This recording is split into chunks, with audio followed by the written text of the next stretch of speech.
recording in progress. Tony, I'm so excited to have you on the show today. Thank you so much for joining me. Absolutely. Well, thanks for having me. I appreciate it. Of course, of course. So to kick things off, why don't you tell listeners just a little bit about yourself and how you came to found Accquip? Yeah, absolutely. Well, my name is Tony, like you mentioned, Tony Wilson. I am located in the great state of Minnesota, Minneapolis, Minnesota. Grew up here my whole life. And yeah, I'd say to the question about like, how did I eventually get to this place of founding Accquip? I like to start off with like the story of entrepreneurship for me, like what sparked entrepreneurship for me, because I love everybody's that. entrepreneurial journey is just like a little bit different. So different, but Yeah, it's so cool to see how the past experiences kind of fit into the founding experience. So that's right. I'll let you That's take it right. from here. Yeah, absolutely. So the founding or the experience of entrepreneurship for me really started in my sophomore year of college. So at the time, I spent my first 2 years of college just doing generals at a community college. And for anybody who knows, like community college is great because it's affordable, but it's not the most academically rigorous experience. And so my second year, well, both my first 2 years of general gen eds, I was just not super challenged, right? Yeah. So But I do think there's some value, right, in that experience. I know some people go to these quote unquote prestigious institutions and then they don't know what they're doing and they totally still, again, that value in that experience. That's right. Yeah. And for me, like I'm like, so I'm going full time to my finish my gen eds, and I'm also working 20 hours a week, and I'm still just like so bored. So here I am, just kind of like bored out of my mind. And I ended up talking with my oldest brother, and I'm like, hey, let's grab some breakfast. So we went out for breakfast, and I'm like, dude, are you bored too? And he's like, yeah, and so I'm like, well, what if we just start a business together, right? And he's like, okay, yeah, why not? So at the time, my hobby was photography design. And so, well, photography in particular for me, his was more like on the design side because that was what he was going to school for. And I'm like, well, let's just turn the hobby into a business. Let's just give it a go, right? And so we did, and it was magical. That's I awesome. loved it. Now, for people who are listening, they're like, well, how big did you grow it? I was like, it was a great hobby business, right? I think the most we ever made in 1 year was like $30,000, which is great for a Yeah, college, entrepreneurial venture. that's not nothing. No, it's not. It's not nothing. So, and we primarily focused on wedding photography just because, like, I mean, that's realistically, that's where I'm you're going to done. make the most money. Yeah, exactly. And so what I found quickly is like, I love photography as a hobby. I don't love photography as like an end all, like this is going to be my business long term. Mhm. But it was still a great experience because what I learned in that is I'm like, I love entrepreneurship. I love getting out there and creating my own thing. And B, I love working with entrepreneurs, right? Mm. So it's my brother and I tag teaming. The longer we worked together, the more I realized I wanted to step out of the actual doing of the photography design stuff. I want to let him kind of take that and run with it, but I want to give him the structure and like the support that he needs in order to be a successful artist, right? And just doing that, I mean, this sounds so nerdy, but like I'm like running like project profitability and stuff at this stage, and I'm like, man, this is so great, and I know how much it's helping him. And anyway, long story short, I walk away from that experience and I'm like, I knew from that point on, whatever I was going to do long term is going to be entrepreneurial in nature, and it's going to be used to serve entrepreneurs. What experiences, I guess, professionally kind of led to, this product that you've, developed? Yeah, absolutely. So from that experience, kind of moving on, I knew that like, man, I want to get the right experience in the industry, right? So I want to stack my toolbox full of Right.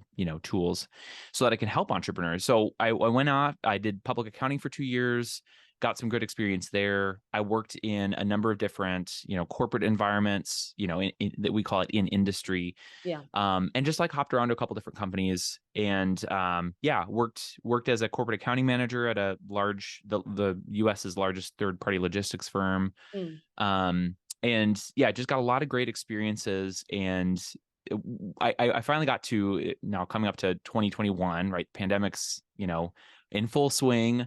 I had just gotten married the year prior. So 2020, my wife and I got married. 2021 comes around and our first daughter is born, May of 2021. Right.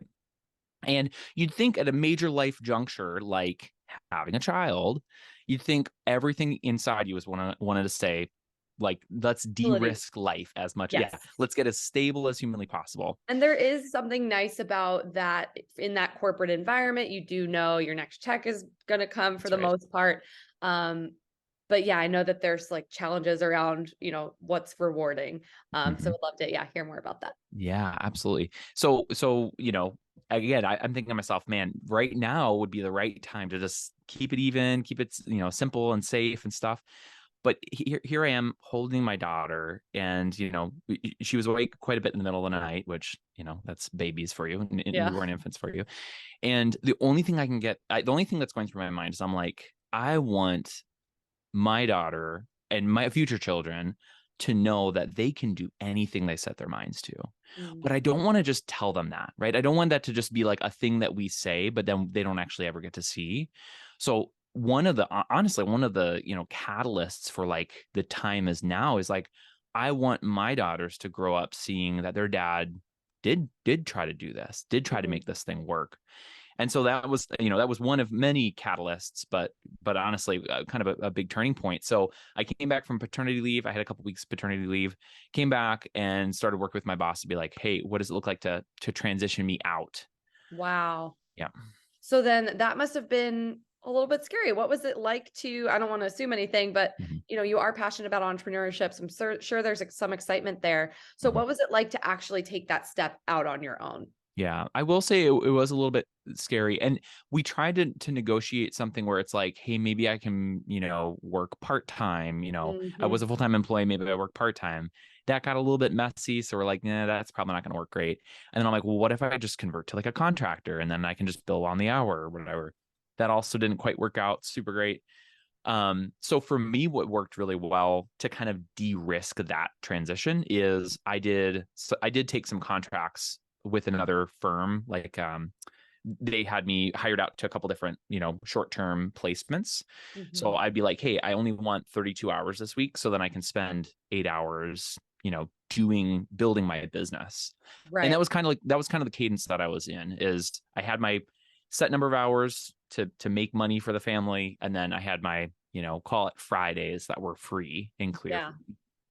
Well, I'm so happy you're talking about that because the transition point is actually, I think, one of the most difficult. So I feel like, yeah, we often just hear about, either that really stark failure, really, high success or whatever. So it's really nice to hear about, yeah, that, gray area a little bit where you are taking that transition point. So Mhm. thank you for your sharing that a little bit. But Mhm. can you tell me a little bit about what you're actually doing with Accquip and, Mhm. what you're focusing on building right now? Yeah, absolutely. So first of all, the name Accquip is ACCQUIP. So it stands for accounting equipping. So the big vision for this has always been that it's first and foremost an educational brand, right? So Mm. you might have like a finance service provider who it's all just about, hey, we're just going to check boxes and do some compliance, whatever. That's just never been my thing, right? Like I've always been driven and motivated to educate. And Love I that. think education looks different depending on what the needs are, right? Like I don't need to be lecturing people in order for that to be a successful engagement. So yeah, the overarching vision is that we're equipping people with financial acumen and knowledge, because that's really one of the most empowering ways to, be successful in entrepreneurship, is understanding your numbers and stuff. So it's taken a little bit of a journey, since I've launched this. When I first started off, I thought I'm not going to do any service. I'm only going to do education. Now, coming up to almost 2 years doing this. Yeah, it'll be 2 years, August 1st. Wow. So now that we've gotten to 2 years, I am doing the service. I'm doing the work for my clients. So I'm working in a role as fractional CFO, as well as providing outsourced accounting services. And my primary audience is working with bootstrapped software development founders, Cool. primarily those who are starting software development agencies or custom software shops. So the people who are going to be doing business process automations, they're going to be developing custom applications, any type of custom software work, those firms, those companies are kind of my ideal client fit. But your question again was, remind me again what your question was. I don't remember. All